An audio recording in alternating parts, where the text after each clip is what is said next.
Shalom, shalom, shalom. This is the brother Amawam Rakar coming back with another lesson. And first and foremost, we want to give all the praises, honor, and glory to Yahweh, by Hashem Yahushai, by Hashem Rakar HaKodesh. Double honors, as always, goes out to our apostles and elder bishops of Great Millstone who rule well, and peace and blessings and salutations to the elect of Israel. As we know, the Lord's only dealing with Israel. And I was walking home after a long day on the plantation, man, and I looked up at the sky and I was like, I'm just tired of this, man.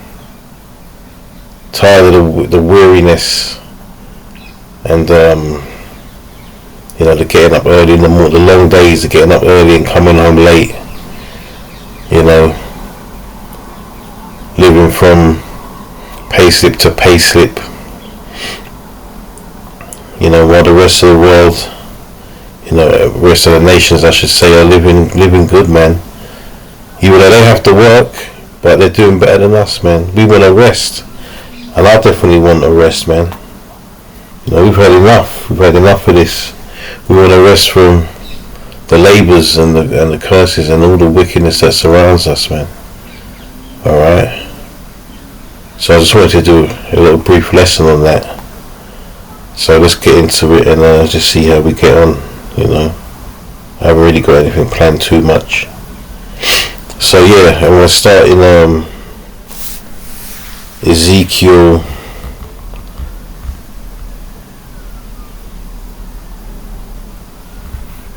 Where am I? 27? Can't even remember now. Yeah, sorry, it's like a 37. 27. Alright, so Ezekiel 37, and I'm going to start at 15. It says, the word of the Lord came again unto me, saying, and I'm going to just read this for context. Moreover, thou son of man, take thee one stick, and write upon it for Judah and for the children of Israel his companions. Then take another stick, and write upon it for Joseph the stick of Ephraim, and for all the house of Israel his companions. And join them one to another, one stick, and they shall become one in thy hand. So the northern and the southern kingdom. Basically this is talking about it's spiritual, man. Because look, it says, I'll read on when I get into it. So it says, verse 18 says, and when the children of thy people shall speak unto thee, saying, wilt thou not show us what thou meanest by these? Right? So basically, we're called to be out there on the highways and the hedges, man, to teach this word. And it's only right and it's only natural that our people, upon seeing us, are going to come and want to interact, right? Amongst other people, amongst the heathens as well, right? But what do we have? We have the signs, man. We have the signs out there, and the signs what they tell the people, the 18 nations, the other 18 nations, right? Or that's like the 18 nations, and it tells and it breaks down the 12 tribes, man, of who they are and where they most likely throughout the natural courses of history reside geographically, right? So that stick is talking about the signs, man, because it says, and when the children of thy people shall speak unto thee, saying, wilt thou not show us what thou meanest by these? Then say unto them, thus saith the Lord Yahweh, behold, I will take the stick of Joseph, which is in the hand of Ephraim, and the tribes of Israel his fellows, and will put them with him, even with the stick of Judah, and make them one stick, and they shall be one in mine hand. And the sticks whereon thou writest shall be in thine hand before their eyes. Right? So they're going to be able to see, they're going to be able to recognize themselves among those tribes, right? It's like I'm logging it up, but I might as well break this down as I'm going through it. verse 21 says, and say unto them, thus saith the Lord Yahweh, behold, I will take the children of Israel from among the heathen, whither they be gone, and will gather them on every side, and bring them into their own land. So this is the point. And that is what, and that is another point of what we would be obviously emphasizing to our people when they come up, man, through the Spirit, right? So we're trying to tell you that there's a rest for you, okay? You have a rest. It's, we're weary, and you're under the curses, man. But we'll tell you you're under the curses, and you're in captivity, right? But we want freedom, man. We want to be free of this captivity, and we want to rest, man. Because no one's worked, so they call us lazy, man. They call us lazy ninjas, man. You know what I mean by that. But no one's worked harder than us. When I wake up in the morning and I go on my travels, man, all I see is Jake early in the morning going to shit jobs, man. Right, a lot of them are going to cleaning jobs, working for the heathens and all of that. You got old Jake, West African Jake women who are, they're Israelites, man, getting up early in the morning, old man, having to go to work, man. Old Jake, man, getting up early in the morning, and look, that's not to say that doesn't happen to the heathens, man. But that it shouldn't be happening to them, because they're not the ones that are under the curses, man. If they're living like that, that's their own fault. But they could be doing better. So it says, and I will make them one nation in the land upon the mountains of Israel, and one king shall be king to them all, and they shall be no more two nations, neither shall they be divided into two kingdoms any more at all. Neither shall they defile themselves any more with their idols, nor with their detestable things, nor with any of their transgressions, but I will save them out of all their dwelling places wherein they have sinned, and I will cleanse them. So shall they be my people, and I will be their power. Because you got to understand, man, the rest we're looking for is not just not getting up to go to work, man. We want to be rested of the wickedness, the sins, man, because these sins, they weigh heavy upon you. All right, and even when you're in this truth, even more so, because now you understand that there's things that you've done in your past existence that you can no longer do, because you now understand the Lord's will. So that's a burden, and I'm not saying it's an unrighteous burden, but it's a burden all the same, because now you have to watch your step. That the rest of it are people who are living in La La Land, right? Not understanding and recognizing our power. They don't give a shit about all of that, man. So they're walking around willy-nilly, doing what that will, and they don't have the burden of sin. They don't have the burden and the pressure of trying to walk righteously, man. So we need that. We need the rest from that as well. We need a spiritual rest as well as a physical rest, man. Our spirits need to rest. With the because it says defiling themselves with idols, man. False idols, man. Fake powers, and all the sins and the abominations of this earth, man. Right, their transgressions, their sin upon sin, is just bringing them closer to destruction, man. Right, verse 24 says, and David my servant shall be king over them, and they shall have one shepherd. They shall also walk in my judgments, and observe my statutes, and do them. Walk in the judgments, man. Meaning what? It will be natural. Alright? Moving how we're supposed to move in righteousness, man. We'll be free physically, spiritually, and mentally. That's what we want. Because there's no one's living like that. Not even the elites are living like that, man. Definitely not spiritually. They're constantly trying to keep control of what they've already got. Alright? Trying to keep covering up the lies that they've built. Trying to keep control of the riches and the power that they have. Right? But once we get the power, we won't lose it, man. Verse 25 says, and they that dwell in the land that I have given unto Jacob my servant, So okay, let me read that properly. And they shall dwell in the land that I have given unto Jacob my servant, wherein that your fathers have dwelt, and they shall dwell therein, even they and their children and their children's children forever. And my servant David shall be their prince forever. Moreover, I will make a covenant of peace with them. It shall be an everlasting covenant with them, and I will place them and multiply them, and I will set my sanctuary in the midst of them forevermore.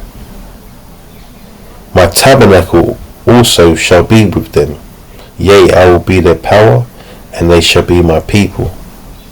Right, that's beautiful words, man. Listen to this, verse 28. And the heathen shall know that I, the Lord, Yahweh, do sanctify Israel. Purify, man. And when my sanctuary shall be in the midst of them forevermore. So we're going to become recognized as the people that belongeth to Yahweh B'Shem Yahweh, man. We'll be untouchable, and also will be dwelling in complete and utter righteousness, right? Complete and utter rest, physically, spiritually, mentally, you know. And that is what, you know, I could have read it from the top really, but that is really what we're striving for, man. Look, we was promised this. Let's get it here quickly. We was promised this, man. Deuteronomy 28 chapter says it, because we always go into the curses, man. But sometimes you got to get back to them promises that was made, man, because that's what we're striving for, man. Because the promises have not, they're still on offer, that's still on the table, man. Right, so this is Deuteronomy 28:1. It says, and it shall come to pass, if thou shalt hearken diligently unto the voice of the Lord thy power, to observe and to do all his commandments which I command thee this day, that the Lord thy power will set thee on high above all nations of the earth, right? So obviously we know right now we're at the bottom, man. We're at rock bottom. Yeah. So we're, you know, and that's not where we're supposed to be. I mean, right now eventually we're gonna be where we're supposed to be. What I'm saying is we are where we're supposed to be. I should really say that, because according to the will of the Lord and the prophecies, man, yeah, of course we are where we're actually supposed to be, but we weren't designed to be at the bottom, man. You know, the Lord tells you in Deuteronomy 7:6, right? A special people above all people on the face of the earth, right? So right now we're playing a false position.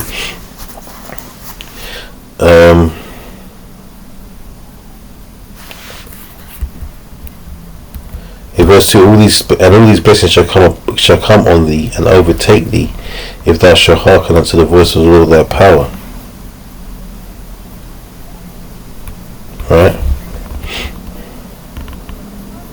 And I'm not going to read. I'll read some of the blessings. Blessed shall thou be in a city, and blessed shall thou be in a field.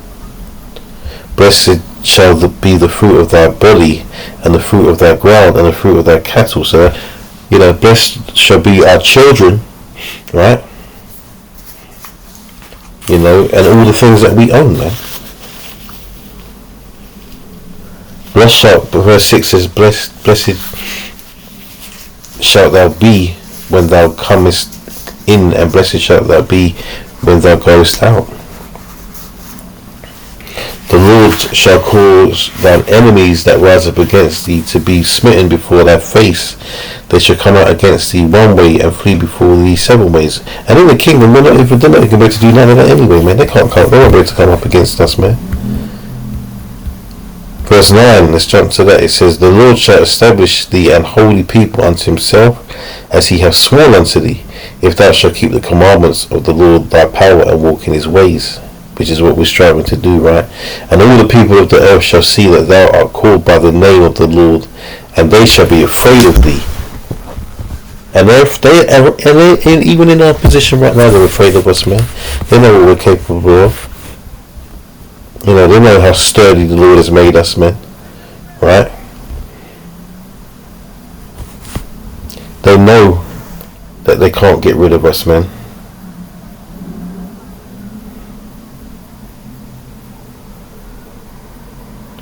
Let's go to Micah, man. Let's go to Micah chapter 4.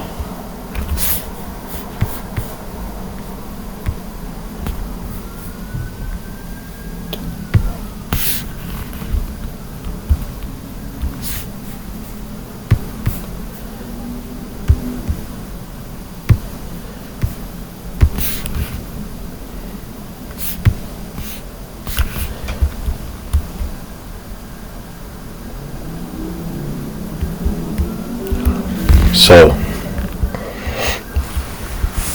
Micah chapter 4:1 says, "But in the last days it shall come to pass that the mountain of the house of the Lord shall be established in the top of the mountains, and it shall be exalted above the hills, and people shall flow unto it." So, that mountain is the governing body of the house of Yahweh Shem Shai, will be established over all the other nations and rulerships, man. Right? And people shall flow unto it, and many nations shall come and say, "Come and let us go up to the mountain of the Lord, and to the house of the power of Jacob, and he will teach us of his ways, and we will walk in his paths. For the law shall go forth of Zion, and the word of the Lord from Jerusalem." So we're talking about a world that's going to dwell in righteousness, man.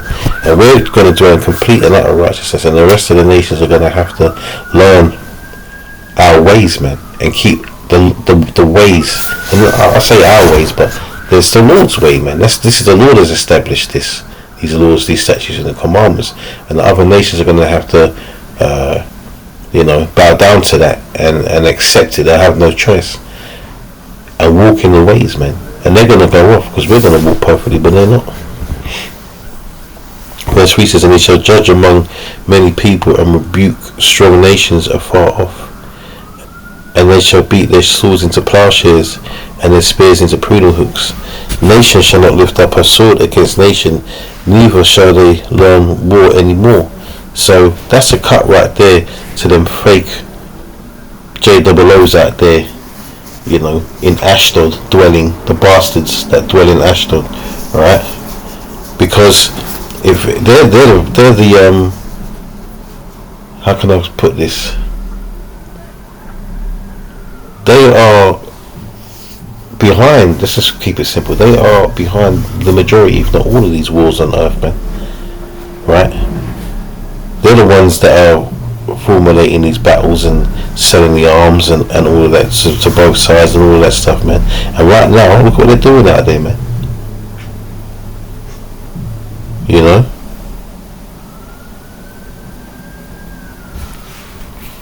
It says, "But they shall sit every man under his vine and under his fig tree, and none shall make them afraid, for the mouth of the Lord of hosts hath spoken it. For all people will walk every one in the name of his power, and we will walk in the name of the Lord, our power forever and ever." Right? And that's what we're striving for, man. That we want to be over the rest of these people, man. They've been lording over us for long enough now, man. Our time is coming.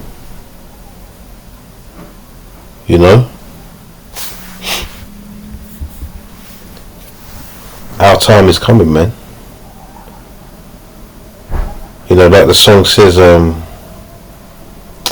Sam Cooke's song, "A change is gonna come, man." Alright, we're waiting for that change. So yeah, man, just a quick one. Lord willing, it was edifying, So this is about the striving for that kingdom, man, striving for the righteousness, with that rest, man. We're tired. We're tired, man. Anyway, I finished by saying, "Kaha Yahweh Shem Shai, Bashem Kodash." Double honours to the apostles and elder bishops of Great Millstone, and peace and blessings to the elect. Keep pushing.